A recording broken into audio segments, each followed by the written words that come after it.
Today is Monday, November 30th. Welcome back from your holiday.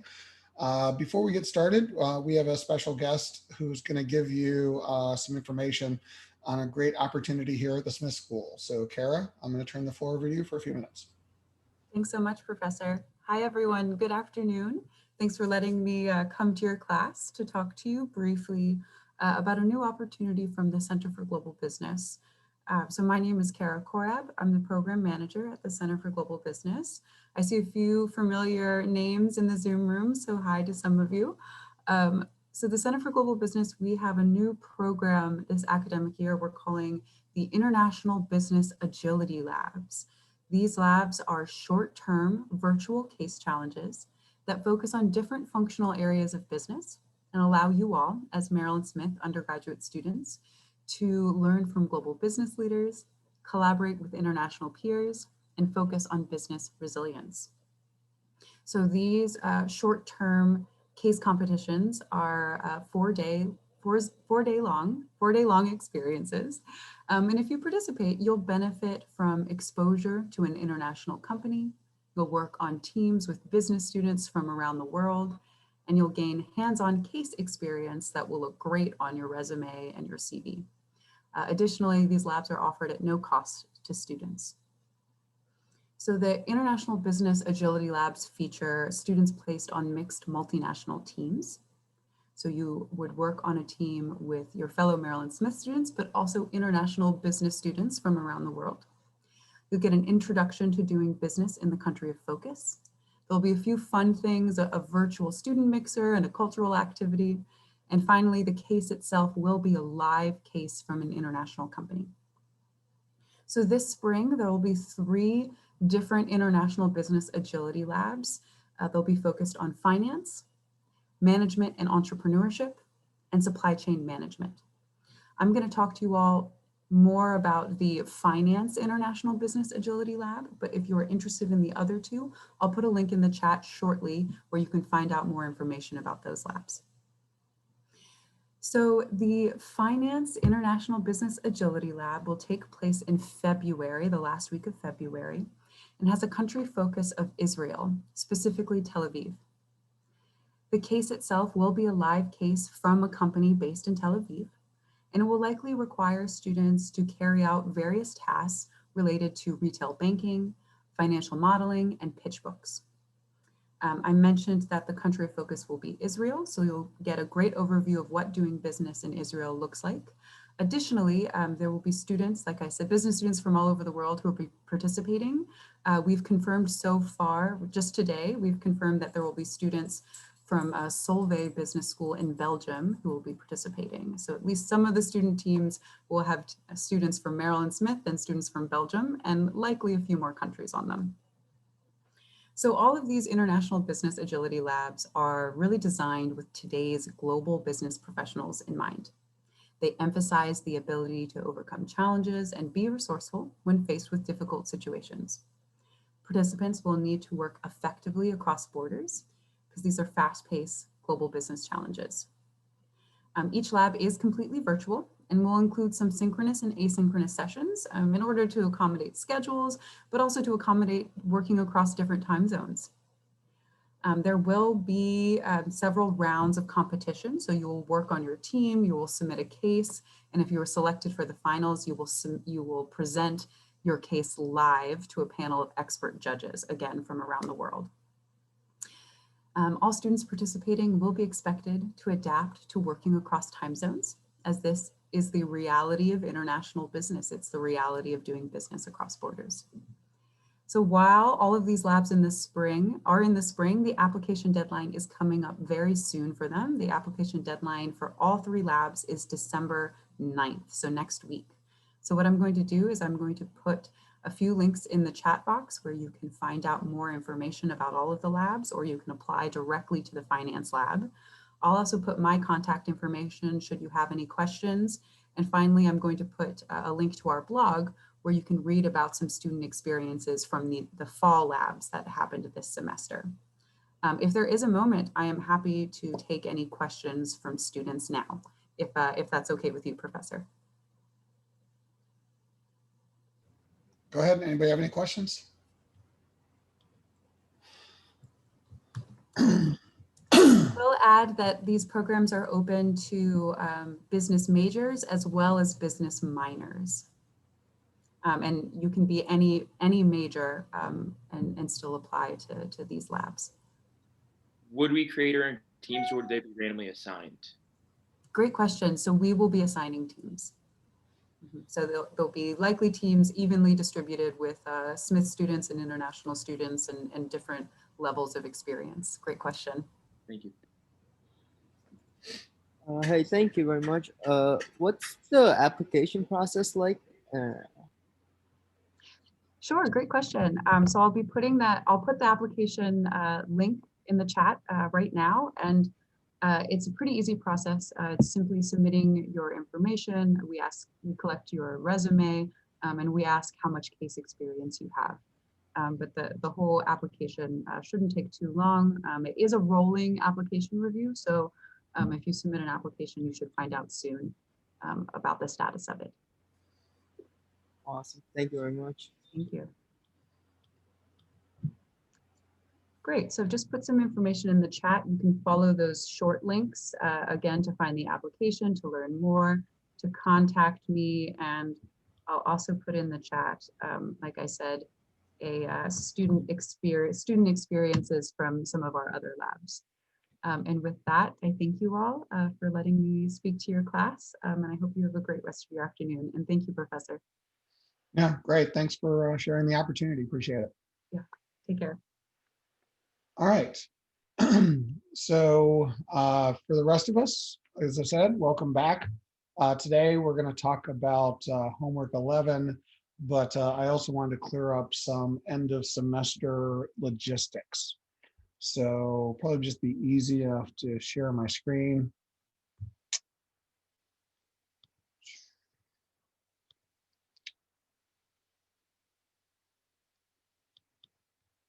All right.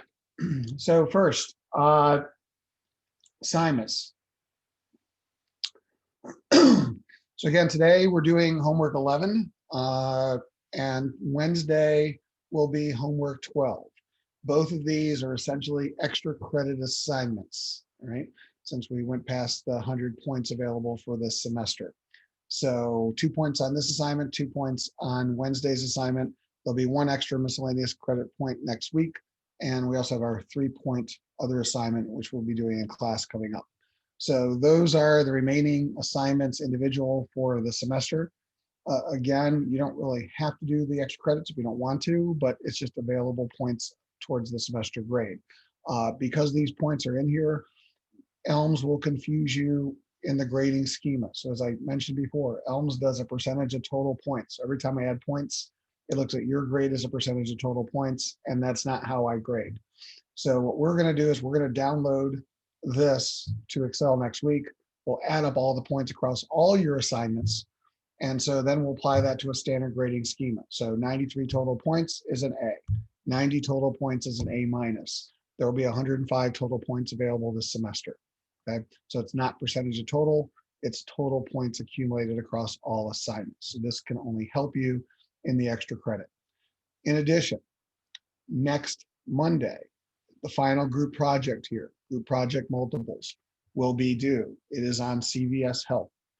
And so that's worth 10 points. You got to turn the PowerPoint in and the Excel data by beginning of class by 10:15 a.m. on Monday. And then each of the teams will have 10 minutes to go over the CVS multiple analysis during class for a grade next Monday. One word about the CVS multiples, which will be different for the assignment. I put in the instructions, but you actually need to do 3 sets of multiple analysis. So if you remember, actually it'd be easier to show this to you in Bloomberg. Sharing my desktop here. So if you remember with CVS, and you go to FA, they have 3 different segments of their business, right? They have their pharmacy services, they have their retail, they have their healthcare, right? Which was Aetna. So when you did your valuation, your EIC, you kind of combined those segments. And we did that also so that we can do the sanity check. We don't do it that way for multiples. So when you do the multiple analysis, what you need to do is you need to choose 2 companies from each of those 3 segments that are representative of those segments. So you don't want to put it all into some kind of Frankenstein list. That's not what I'm looking for. So what you need to do is you need to say, okay, for managed care, these are the 2 companies that are representative of managed care. So CVS against those 2 companies. Then for food and drug stores, which should be pretty simple, here's Rite Aid, Walgreens. Here's CVS against Rite Aid, Walgreens. And then we do CVS against healthcare supply. And again, you need 2 representative companies here. And I'll give you a hint. Owens and Minor would not be a representative company. It's probably going to be McKesson, AmerisourceBergen, or Cardinal. So essentially, you'll do 3 sets of analysis. So think of it as 6 different PowerPoint slides. PE, CVS against 2 peers, and then EV sales, EV to EBIT against 2 peers. Then next segment. Okay, so don't combine them all to one. And part of the reason why you don't want to do that is because they have different multiples in the different segments. And so when you put them all together, it's a multiples against an average, which doesn't make as much sense as the multiples against the segments. So that's the way you need to do the analysis for next week. Make sense? Questions about that assignment? Okay. So that's in class on Monday. Then I also posted that the Bloomberg Trading Challenge Part 2 is due next Wednesday. So back to Bloomberg, just to give you a sense of where your teams stand. This is section 201. So as of today, this would be the ranking. The good news is only 1 team is being disqualified for the second half of the semester. So that's this team. They did not make enough trades. So they needed to make 10 trades. So they're going to get a 0 for this unless they make 4 more trades. So if the simulation were to end today, this would be 5, 0, 4, 3, 2, 1, and then no ability to opt out in the final exam. So right now this team does not count. So essentially it's pretty close amongst the other 5 teams. We got a little bit of a lead, but not nearly as much. Okay, because remember the criteria is 10 longs, and this team is not participating in the competition adequately at this point to qualify. So take that as a strong hint. Okay. Other than that, this is kind of how you're doing. Bloomberg Trading Challenge. So you need to basically, that team needs to make some trades pretty quickly unless they want to be disqualified. And then essentially the grading is based on where you end up in the final day of the trading, which is Wednesday, December, I believe 9th, or next week from Wednesday is. You don't have to liquidate your portfolios, just like the end of the semester, first part of the semester. I will take screenshots and have you ranked against that. Okay. But as I said, this team is violating the spirit of the second half of the competition. So waiting to the very end to own 4 stocks is not part of the competition. So consider yourself warned. All right, so back to the Bloomberg Trading competition. That will be here. And then the other thing is the final exam. So the final exam, which is going to be on Monday, I believe it's the 14th of December, is either going to be an in-class exam or you'll be able to opt out. So based on grades next Wednesday, and so the TAs should have put in pretty much everything except for homework 11 as of this weekend. So you should have a pretty good idea of your grades. But next Wednesday, they're going to also apply the opt-out criteria for the final exam. It's not anything that you need to do, okay? And so what they're going to do is they're going to look at that opt-out criteria, and if you meet the opt-out criteria, then in your grade for the final exam, they'll put 10 points in on whatever that Thursday is, December 10th or 11th, whatever date Thursday is, okay? So you'll get the 10 points in ELMS. If you get those 10 points at ELMS, then next Wednesday is your final day of class and you don't have to do the final exam. then you'll know your final grade. If you don't get the 10 points put in and you have a 0 or no grade as of Thursday, and there'll be an announcement to check, then you'll take the final exam.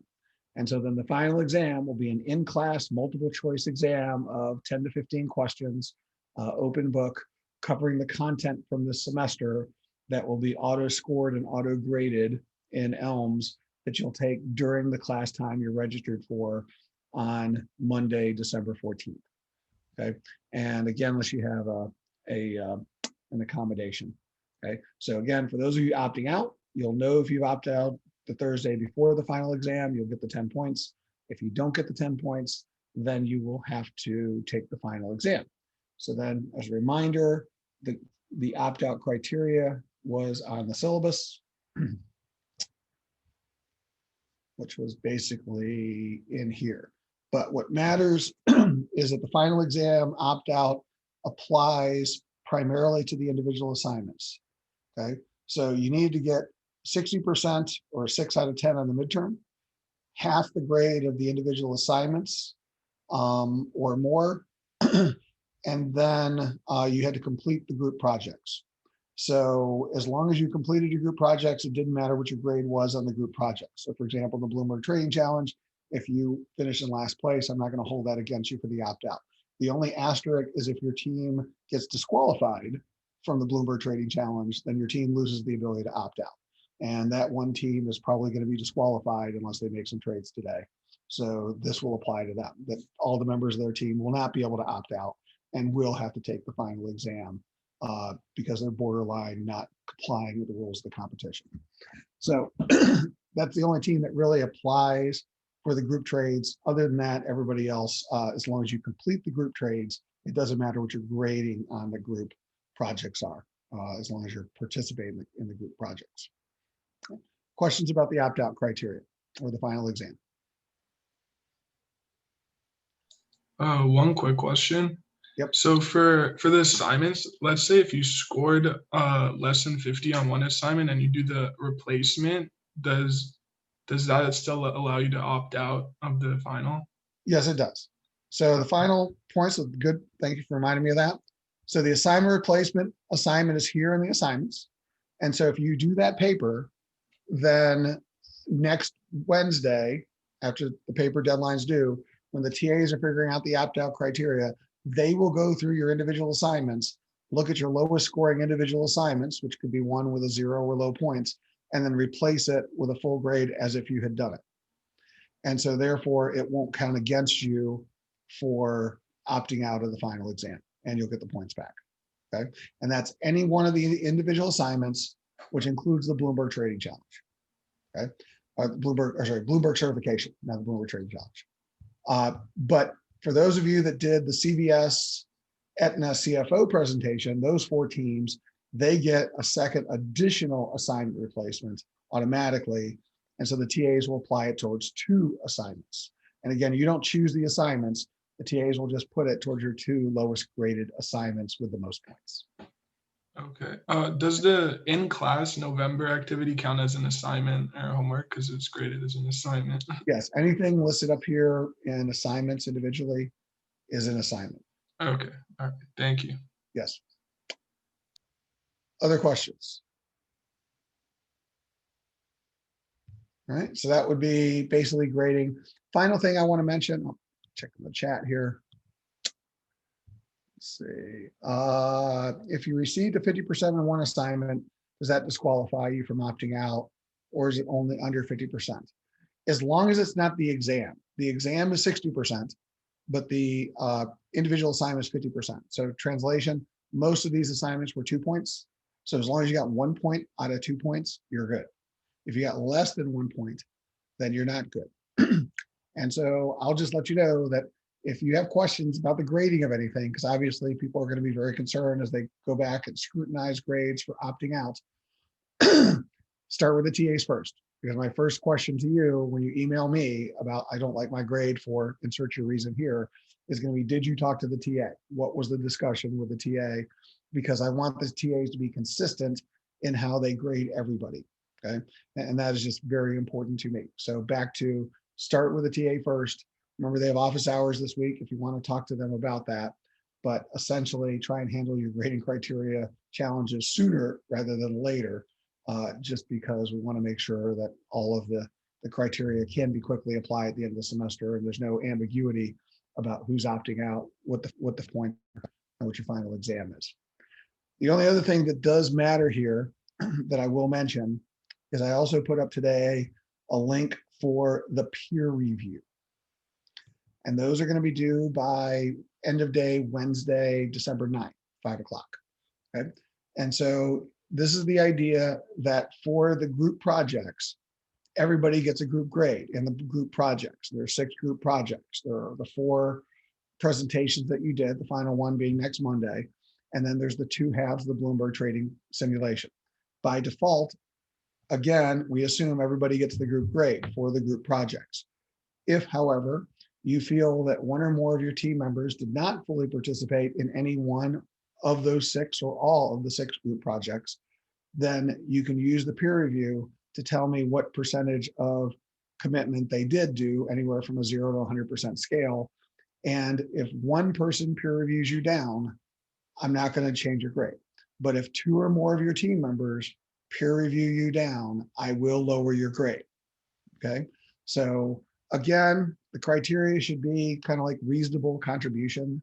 So essentially, if let's say somebody was really sick, they missed something for illness or some other reason, and they didn't do 1 assignment, but they had worked it out with the team to make up elsewhere, I don't expect them to necessarily get a negative peer review across all 6 projects.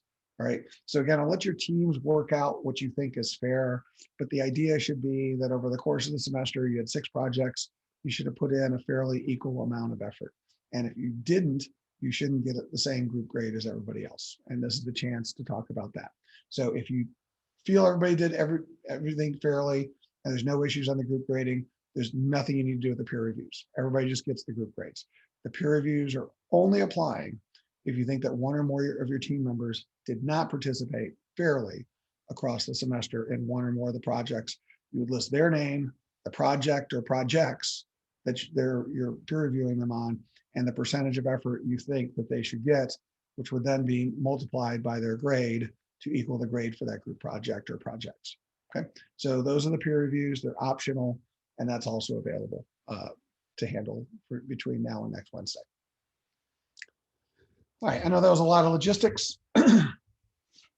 Final questions before we talk about homework 11. All right, so let's talk about homework 11. This should not have been an overly difficult assignment, with one possible exception of how you handled the Lockheed Martin part of the assignment. Okay? So these were based on, your numbers might be slightly different based on when you did the multiples, but these was as a reasonable approximation of the multiples, with the exception of Lockheed Martin and their return on equity. Okay, so I'm using 75%. So we needed to, and I kind of hinted at this before, we needed to come up with a representation in perpetuity of what these numbers look like, right? And Lockheed Martin was the only one that was a little bit quirky. So if I go back to Bloomberg and I look up Lockheed Martin,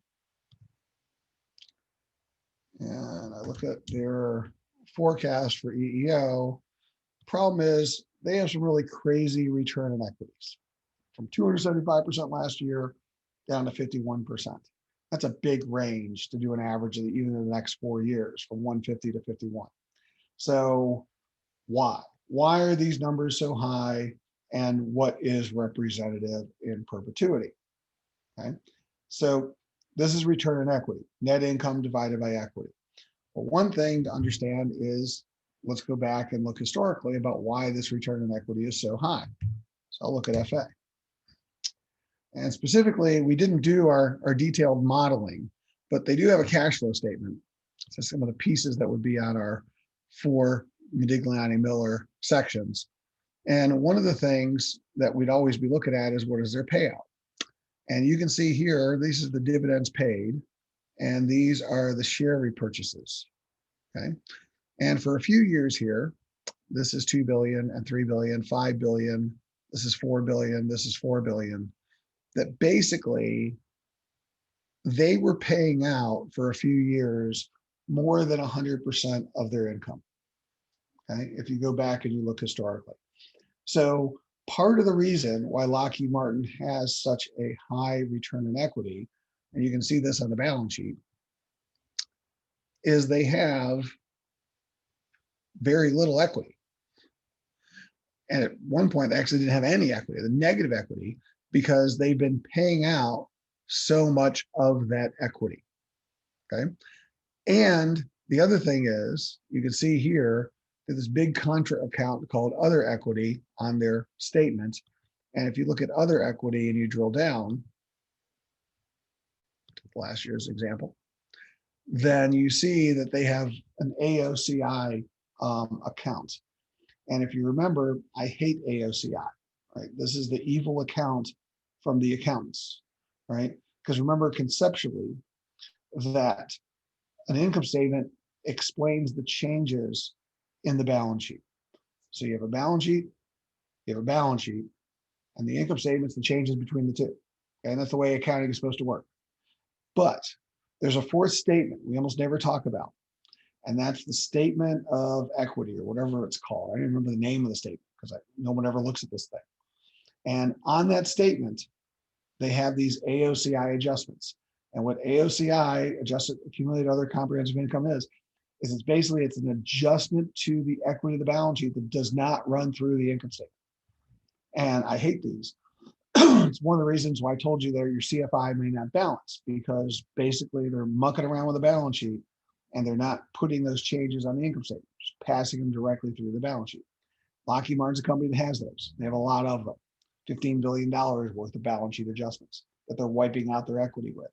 So even without knowing what they are, this is distorting what the real value of the equity of the business is, okay? Because they're paying out close to 100%, and they got these accounting adjustments that are distorting their equity. So the problem is this return on equity, which is a crazy number, okay, it is actually somewhat distorted, right? Now, when we did the EV to EBIT, we got a ROIC, which was actually pretty high as well. So it does suggest that they're probably going to get a pretty good return to shareholders, right? But we almost have to think about what synthetically would that ROE be. And ideally, what we might want to look at is like a target capital structure, and knowing that they can't have no equity. I mean, long term, if the company were to keep paying out more than 100% payout rate, the problem is they become completely owned by the bondholders and the banks. And at that point, when the banks own 100% of your debt, then they're basically the equity holders of the firm. And the banks don't want to be equity holders. So that's the point. They won't let you pay out more than 100% forever in perpetuity, because then you don't have any equity and then the debt becomes the equity. So at some point, they're going to make you keep some skin in the game is the language they'll use, but they're going to make you keep some equity in the business. So the question is, what is that amount of equity they're going to keep relative to this perpetuity? And so that's where I came up with approximately 75%. But the second point of this is it doesn't matter. Because when you get above 50% return on equity or return on investment, 50, 70, 100, 120, it's such a trivial impact on the actual multiples that the number itself doesn't matter. Okay, because remember, the whole point in a free cash flow calculation of return on investment / return on equity is it's basically saying, how much do I have to reinvest of the gross cash flow? And if I have very high return on my investment, I don't have to reinvest that much.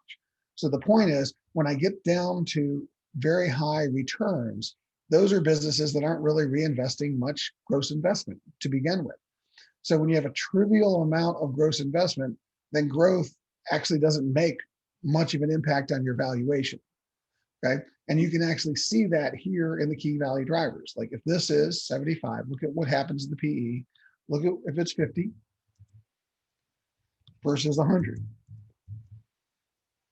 Barely changes the PE because when the ROE or ROIC for that matter gets this extreme, there's such little reinvestment that it's no longer about the free cash flow, it's about the gross cash flow.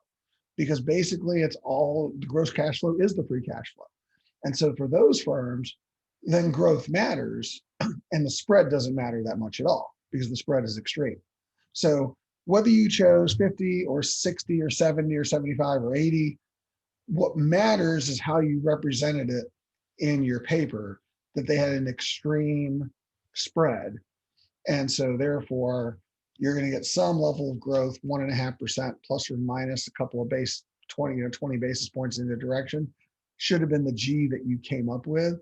So it's a low G into an extreme spread that explains their PE multiple. So that's what you would have said in your paper. Okay. Now for Northrop Grumman, they're an interesting issue from another perspective. Northrop Grumman has a negative G, negative 1.2%. And so the question about Northrop Grumman's negative G is, does a negative G make sense into perpetuity?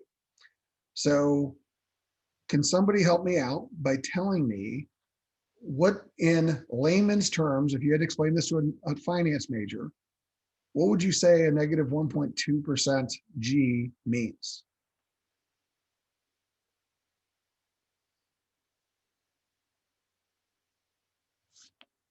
Is it legit to have a negative 1.2% G into perpetuity? And if so, what's the translation? Simple translation would be that they will be receiving less overall contracts from the government from what they are at now, but still at a high rate. So instead of being like a 39 billion, it would be like 38 to 37 over time. Yeah. So basically they've peaked and the pie is going to shrink a little. And so they're going to have slightly less, slightly fewer contracts at a very high margin. That's reasonable. And so I can justify the negative 1.2% G. So if you go over here to the right, this is what I was trying to explain the last class, is if this is a representation of free cash flow over time. That's what the growth and spread combination really represents. So scenario one is the scenario that I have here in column C, which is basically we're here, Northrop Grumman is here, and with a negative 1.2% G, what we're saying is the business has peaked, it's going to get slightly worse, as he just said, over time, and that's what we're representing. Big positive spread that gets slightly worse over time. Okay. Question is, does that make sense in the real world, knowing what we know about the EIC of the defense and aerospace business? Based on our EIC conversation earlier this semester. Does that make sense? Yeah, because the defense budget might get cut a little bit. And that's the problem with Northrop Grumman, is that they are, Lockheed Martin is not growing very fast in this tough environment. They have competitive advantage. Northrop Grumman is actually not expected to do well in a tougher environment where the pie is shrinking. And I'll give you a very simplistic translation. Northrop Grumman, amongst their primary business, they supply the Army. So if you think about where are the dollars being spent, the Army is not high priority right now, right? We're all about missiles and space and to some degree, cyber. We're not about tanks and supporting the troops for whatever reason. That's just lower priority. So Northrop Grumman is not expected to grow. They also do ships, right? So long story short, that's an explanation, but at least I can make logical sense if I did an EIC on why they would have a negative G. Now, let's assume you want to do scenario two, which is, to me, I think they're going to grow long-term into perpetuity. And so they probably shouldn't have a negative G and they should have a positive G. So what I'm going to do is I'm going to adjust the spread. So I'm going to go scenario two. So this is my lower spread with a growth rate. In either case, I'm going to get to the same place. And so my story essentially has to come up to get the same place in a different direction. What I have to say is, okay, then the spread today is not representative of the spread long-term because of the exact same reasons that we just said. And from that lower spread in the long term, they will grow at 1 or 2 positive %. Now you could have technically said that. And I can't say that that's wrong because you can get to the same place either way, but that's what you would have had to explain as your rationale for the lower spread if you artificially lowered the spread from where they are today to create a positive G. Is you have to explain why you lowered the spread, to say that the spread today is not representative of the spread in perpetuity, that the perpetuity spread is worse because the fundamentals of the industries are actually worse. And on the worst spread, they're getting positive G. Okay. Now, at that point, you're making up a lot of stuff. And it's just easier because the first one actually makes sense with the negative G, given what we know about the EIC of the industry. I can probably live with that first story before I start going down more paths, more rabbit holes with the second story, start manipulating a lot of different things to get to that cash flow. So you could have done scenario 2, but scenario 1 would be preferred for my answer. Throwing a lot at you. Questions about any of that? Trying to connect some dots here.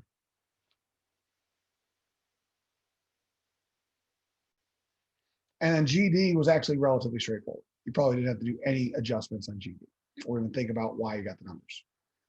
They were pretty straightforward and easy company. So then once you did that, okay, why is Lockheed Martin trading at a premium to Northrop Grumman? Okay, and that's the point, which is even though Lockheed Martin has an extreme spread, okay, 75 minus 8 is about a 67-point spread versus a 27-point spread. When the spread starts to get extreme, it becomes about the growth. And in this case, Lockheed Martin has higher growth than Northrop Grumman by about 2 points, particularly positive versus negative growth, positive 1.4 versus negative 1.2. And that is why Lockheed Martin is trading at a premium in the PE. However, Lockheed Martin is being hurt, or Northrop Grumman is being benefited by the difference in cost of capital. Because the other thing that you should notice when you look across these three firms, there's a big disparity in the WACC and the cost of equities, and that will affect these multiples. So back to Northrop Grumman, they would be trading at even more of a discount if they had the same risk as Lockheed Martin. Or said a different way, Lockheed Martin would be trading at much more of a premium if they had the same hurdle rate as Northrop Grumman. So again, hurdle rate is impacting this as well. So it's kind of mitigating some of the difference here between Northrop Grumman and Lockheed Martin in terms of the discount. Why is General Dynamics trading at a discount to Lockheed Martin? General Dynamics has a much higher growth rate than Lockheed Martin, 3.5 versus 1.4. So they got 2 points more per year of growth. Now they're at a lower spread. There's about a 12% spread versus the extreme spread of Lockheed Martin is 67. So why are they trading at a discount if they are growing so much faster with a still fairly high positive spread? The answer is because of the cost of equity being 9.9 versus 8.4. So General Dynamics is trading at a discount primarily because of the risk, the 9.9 versus 8.4 cost of equity. Because you can see that here. If they had the same cost of equity, they'd be trading at a premium. Because even though their spread isn't as high, when you grow that spread, it becomes more valuable. Problem is, I'm discounting that high growth, high spread, and that mitigates it much more to the point that they're now trading at a discount. So General Dynamics is trading at a discount because of cost of equity. Northrop Grumman is trading a discount because of the negative growth rate. That's why they're trading at discounts to Lockheed Martin. Questions about your analysis here on PE?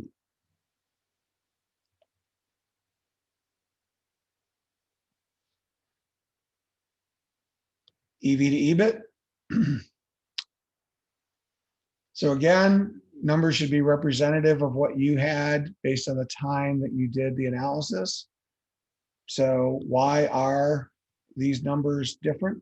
So why is Lockheed Martin trading at a discount here to Northrop Grumman? Notice they're trading at a premium on PE. They're trading at a discount on EV to EBIT. Okay, this is probably due to the distortion of the cap structure. Because remember, Lockheed Martin, if you don't have any equity, means you got a lot of debt. And when you read through the book, when companies have a lot of debt, it distorts the PE. And that's what you're actually probably seeing here. You're seeing a distortion of the PE because of the lot of debt they have. And the reason they have a lot of debt is not because they have a lot of debt, it's because they don't have any equity. They wiped out all their equity. So essentially they got a lot of debt by proxy. So back to this, this gets more normalized. And so when we look at Lockheed Martin, Northrop Grumman, it's not much of a difference in the tax rate between the three companies.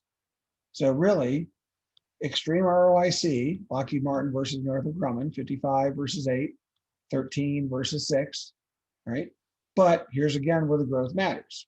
So 8.8% versus negative 0.2, so that 1% difference in growth, but again, positive versus negative, even at the lower spread, that should hurt them. But what really matters is this lower WACC. So the 5.7% WACC is the primary reason why Northrop Grumman turns this lower growth, lower spread business into more value because it's a lower WACC. Because it's not about the perpetuity growth, it's about the WACC in this case. You can clearly see this because if you make this 7.6, then they are trading at a discount, right? So why are they trading at a premium? It's purely because the WACC is low between the two companies, right?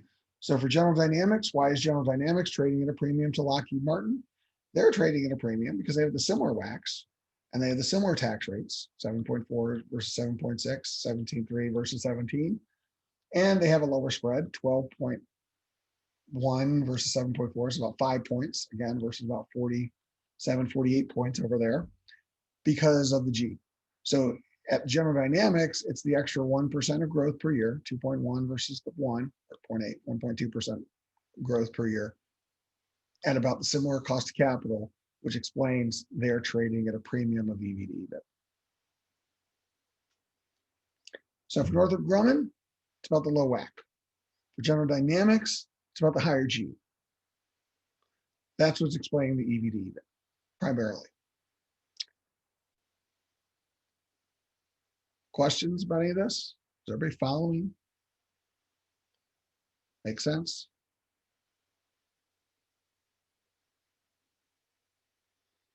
Because I'm trying to do two things here. I'm not trying to just connect the dots with the math.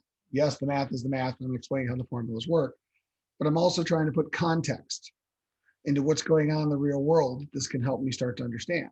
Because as I said, we have a little bit of knowledge of the EIC of this industry, and we should start to understand how we can link that back into what we're starting to see in the data and why the market might be looking at some of these assumptions the way that they would be interpreting them. Why would a Northrop Grumman have a lower growth rate? Why would General Dynamics have a higher growth rate in their marketplace?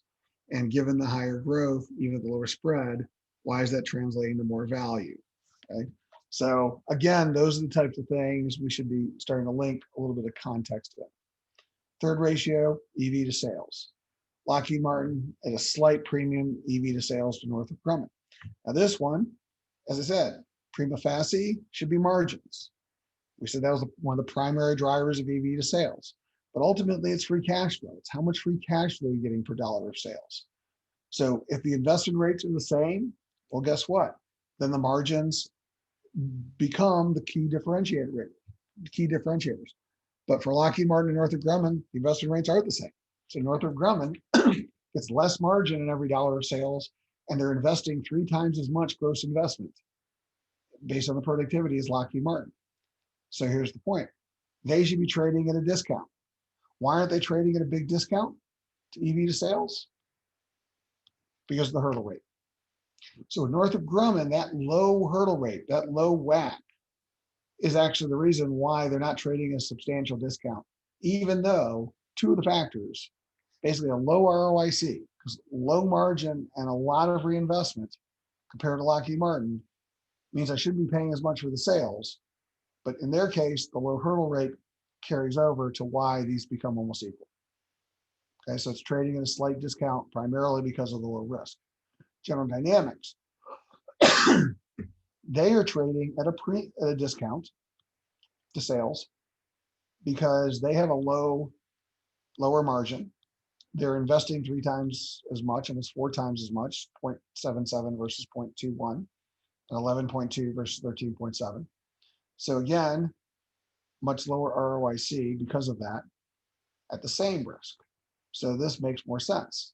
Lower margin, spend more to reinvest at the same level of risk or similar level of risk. I have a discount EV to sales. My sales aren't worth as much. Getting $1.45 per dollar of sales of value, they're getting $1.65. at similar risk. When the risks are different, this lower value becomes more valuable because we're not discounting as much. And that's why they're actually more comparable to Lockheed Martin. But that's the difference between the two companies. Again, pausing, questions. Does this make sense?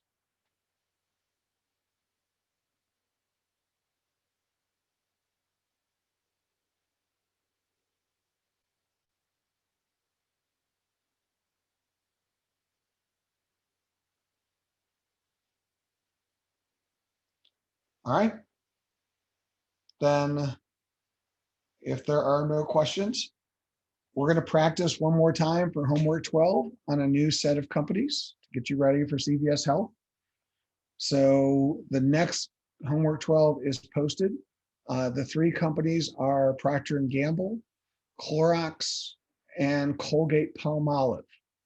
So essentially, you're going to want to do a similar exercise for those three companies, 500 words, Wednesday, 10 a.m.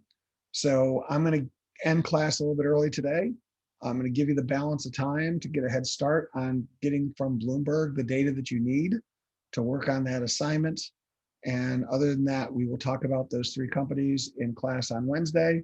And that's really the last practice you're going to have between next Monday with CVS. So if you have any other questions about CVS as well, please bring them to class on Wednesday to try and get those clarified, or feel free to talk to the TAs as well.